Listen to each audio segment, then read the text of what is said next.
1340 96.5 KVGC. On the phone, Douglas Viviani of Everything Old is New Again. Tonight, he and David Cohen host the show that takes a look each week at our pop culture, where it came from, why it's still popular, and as they say, try to make radio fun again. Douglas, here is the question of the hour. Where were you 50 years ago today? 50 years ago, I was woken up from a sleep and brought into my parents' room with my brother and sister. And I don't know what time. It seemed late night to me, but I don't think it was. But, you know, in the East Coast, I think it was somewhere around 10 o'clock. But anyway, on this little, maybe it was 16 inches, black and white TV, and saw this grainy picture of a gentleman that I could just barely make out take that one giant leap for mankind. What about you? I was at home, and like you say, I tried to look it up real quick before we got on the air this morning, right? And it said Neil Armstrong stepped on the moon at 2017 UTC time. So if you can adjust for what is that, universal travel time? I think it has to. I think we are 8 hours behind that, but that wouldn't be right, because at 20, that would be what? 20 would be 8 o'clock. You know, it seems to me it was like 9. It wasn't 9 o'clock. It was like dusk. I was outside. I just got a brand new dog, and I was working. I was training her. It was a Weimaraner. And I was outside, and I remember, playing around with her and stuff. Then my parents going, "Hey, Jimmy, come in the house. It's about to happen." Well, that would make sense. Let's call it 7, and it was 10 by 9, 6:30, and then 9:30 our time.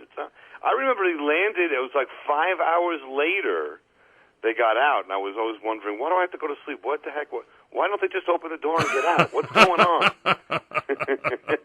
We were very impatient about it. It was the achievement of, I don't know what to say, more than a lifetime. I mean, to me, to land on the moon, it was unbelievable. And maybe it's more to us because we saw like Apollo, maybe I think Apollo 8 or 7 was the first man went around the Earth of the Apollos, and they're testing everything. And then 8, they went around the moon, and we just kind of, saw it build up, and it became such an event. It was just incredible to see and hear the astronauts, 250 million miles away on television. It was just beyond belief.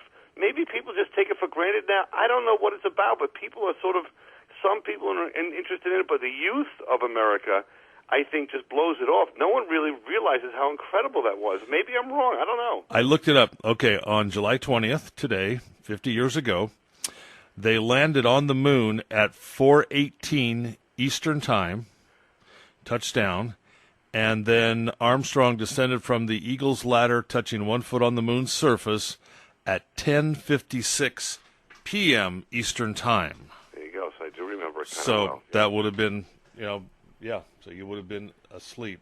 So so basically 8 o'clock your time, and that's about right. Yeah, yeah. It was summertime, dusk, thereabouts.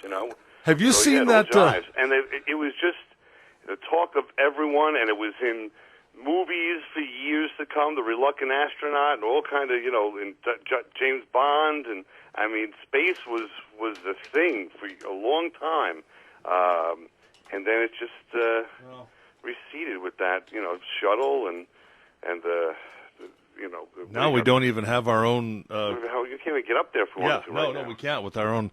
I was, my son showed me a YouTube video the other day of this guy chasing around Buzz Aldrin and asking him to swear on the Bible that they actually landed on the moon. And finally, Aldrin just clocks the guy, just punches him. Boom. Good.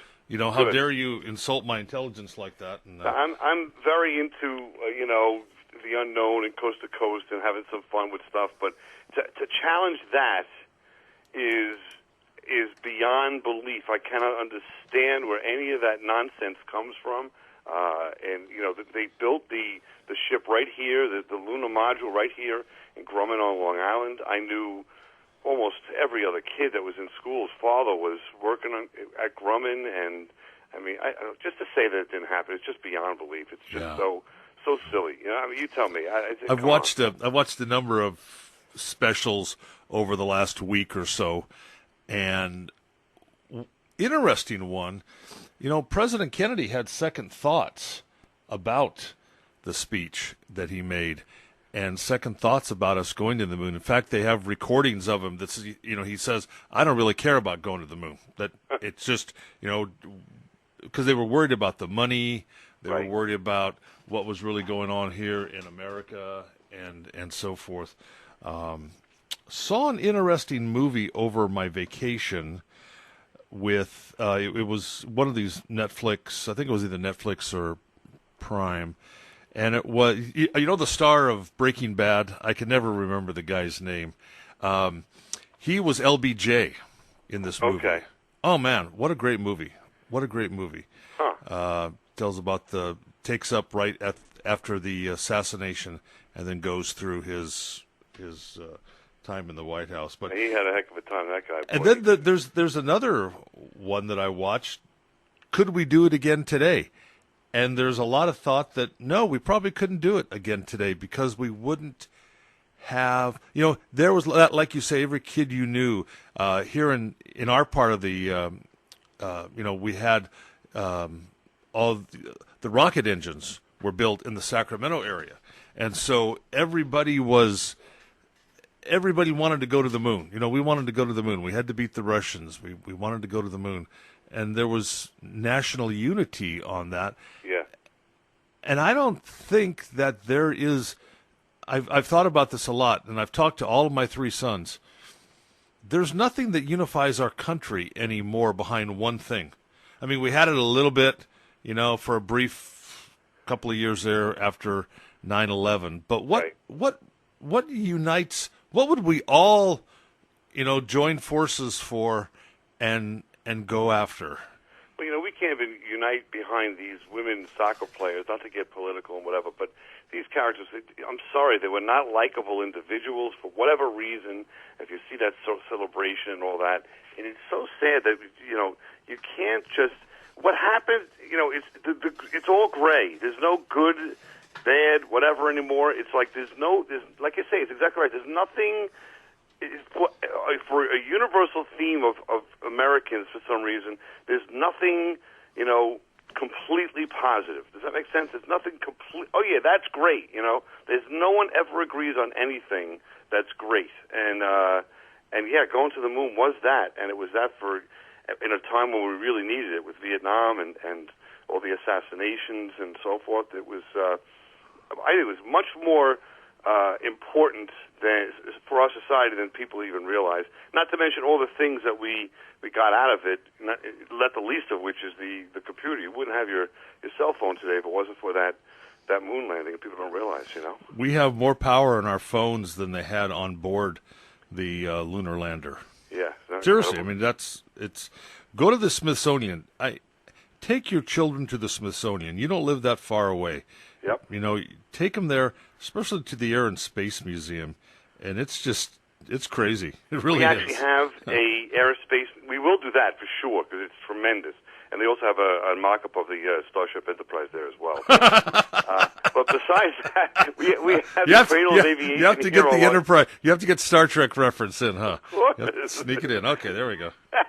But we have the Cradle of Aviation here on Long Island, which. We're lucky enough, because, again, the lunar module was made in Grumman.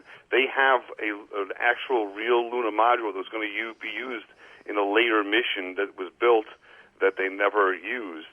And so you can really get up close and personal with that thing. And you're right. You got to go and see what was built and what it was all about. And I've been watching, YouTube's got a number of these specials also that are made by NASA, half hour, on each of the missions and what they did and so forth. And they, how do you get a car up there? And they had a car fold up onto the spaceship and the lunar module and took it off of the lunar module. I mean, just the technology and the thought process and to solve these problems, just was amazing. And I love when they go on that buggy and ride around. That's pretty cool. Hey, one thing I have to think about, by the way, maybe you don't. This is hard to say that you don't realize this, but I never realized it for 50 years. If they never tested the lunar module, each of them, the actual one that's being used. So as you're on the moon, these guys are walking around doing their thing. In the back of their mind, if that, when it's, when the portion of the lunar module separates and takes off, blasts off from the moon to orbit, if that engine failed to work, they were stuck on the moon. There was no plan ever to be able to get them off of the moon if that thing did not work. Well, and then you know the famous part of it where they broke off the switch, that they almost didn't. So a lot of people don't realize this, and I'd heard about this a couple of years ago, and then I saw it in a special. It was either Aldrin or Armstrong, when they got back in the lunar module, their backpack, their packs that they had on, they bumped up against some breaker switches and broke off the breaker that that energized the engine. And so they said, look, we can't figure this out. We'll work on it tonight. You guys get some rest, and we'll take off in the morning. Okay? I mean, that's kind of making it, symbolize it. But so I'm thinking, how'd you like to be sleeping on the moon? You're just the first two guys that walk on the moon, and now you're trying to get some rest, knowing that we may not get out of here tomorrow. And so they really couldn't figure out a solution to it. And then Buzz Aldrin just picked up a felt pen, stuck the felt pen in there, was able to activate it, and okay, we can take off now. True story. True story. I mean, that's story. Just amazing stuff. Can you imagine? We had a lot of folks, here in Amador County, of course, in the Sacramento, Rancho Cordova area that worked for Aerojet. That, in fact, a lot of the concrete structures where they tested the rockets are still in place, and they've talked about tearing them down. In fact, they have removed some of them, but I think some of them should be, it's history. Absolutely. We got to the moon by testing engines here. So I think another cool visit is they have these cruises from here, New York, going to the Caribbean and all that, and they stop in Florida. You could take for a day trip, you can go to the Kennedy Center. Yeah. And see, a lot of what's going on over there in Florida. I think Houston's got theirs. The Mission Control is still available to look at. So, I mean, there's some great trips you can make to see this stuff. But kids don't. I try to get my kids into it. No.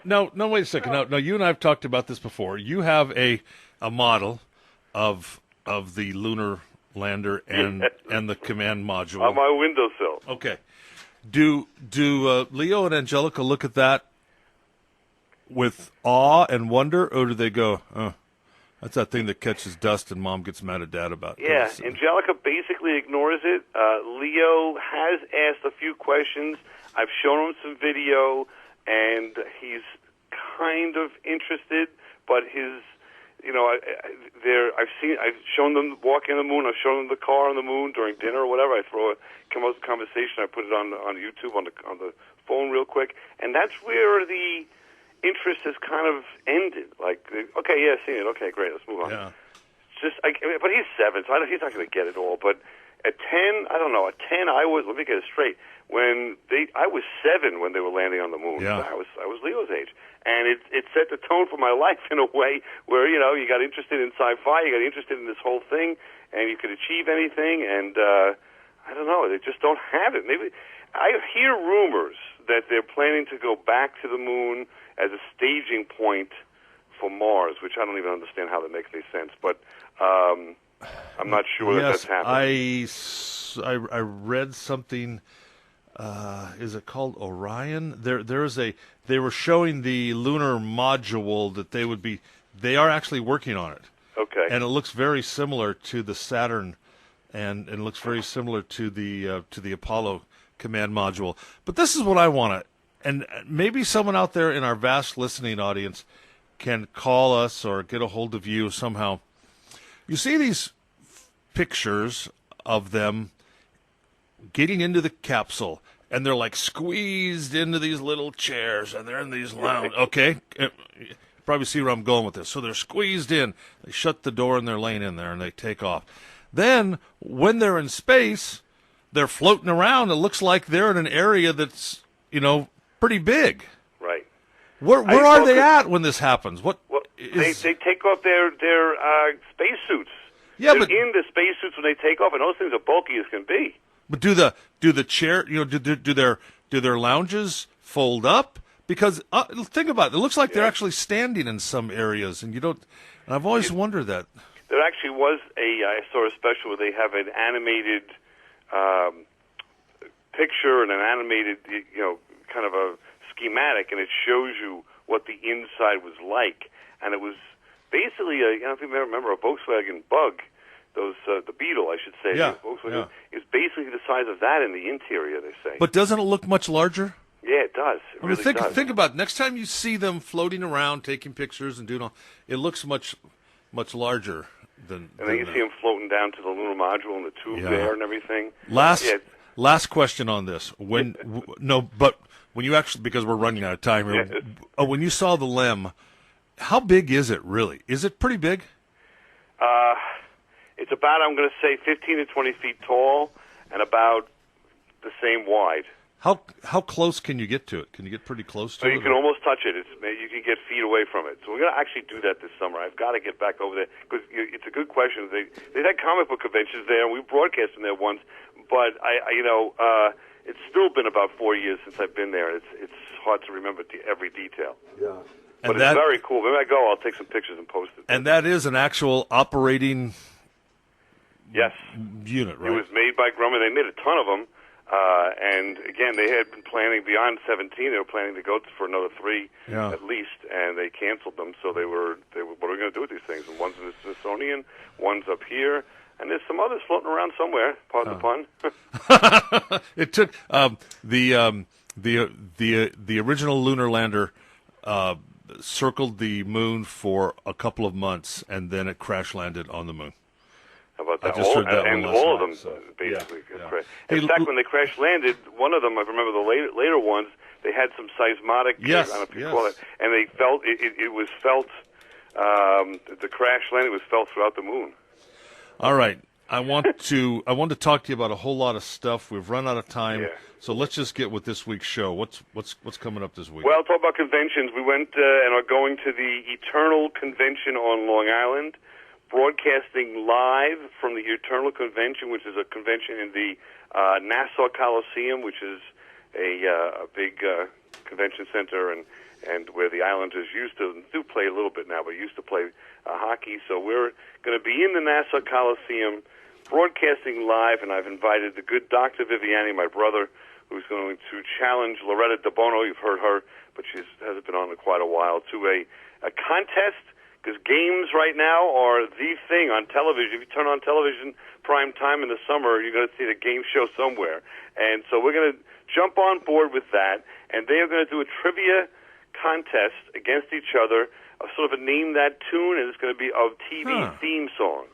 Tell you what, it's about time that David and I face off again, too. Yes, I have that lined up. If you like, next week, you can brush up in between now and then on your one-hit wonder songs, any song of a band that or performer that performed one song and made it really big, but never another song. So one-hit wonders. Okay, one-hit wonders. And we will. Next week, how about we do a game show with you and David? You think David's up to it? He's up to it. We'll bring him dragging it. Here's the thing. He covets his crown that he wears now as a trivia king. Yeah. So I don't know if he wants to risk it, because I know you're very good at it, so we'll see. All right.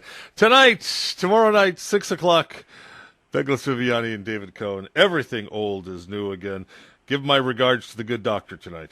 I will. We'll look to the skies and remember there we this go. weekend.